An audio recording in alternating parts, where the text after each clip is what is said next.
understanding the intended meaning is the key to solving this question. See, there are many factors involved here. The first factor is exposure to certain allergies. Let's call it A. Then production of histamine by antibodies. Let's call this B. Then severe shortness of breath. Let's call this C. Then weakening the pulse. Let's call this part D. And finally, loss of consciousness. Let's call this E. Now we need to understand the relationship among these 5 factors. See, A and B are combined in all the answer choices, and therefore we know that A and B work together. So we know for sure that A plus B it is. And then because of A plus B, 2 problems happen. C and D together lead to the eventual outcome of E.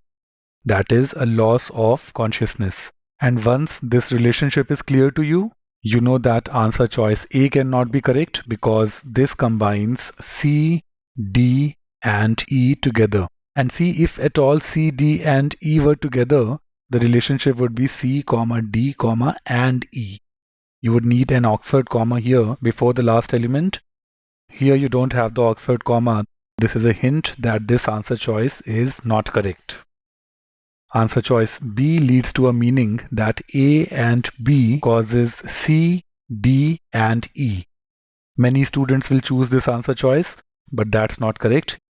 It is important to understand that loss of consciousness is a result of C and D here. It is a result of shortness of breath and weakening of the pulse. So answer choice B cannot be correct. Answer choices C and D make weakening the pulse the eventual outcome, which is not the case. E, which is loss of consciousness, is the eventual outcome. So choices C and D cannot be correct. Let's confirm answer choice E now. See, answer choice A says that A and B, see, A and B here cause C and D. So A and B cause C and D, and then you have a comma followed by a verb plus ing form. We know that introduction of a present participle, verb plus ing after a comma leads to a cause-effect relationship. So C and D in turn lead to the final outcome E here, loss of consciousness, and therefore E is the correct answer choice.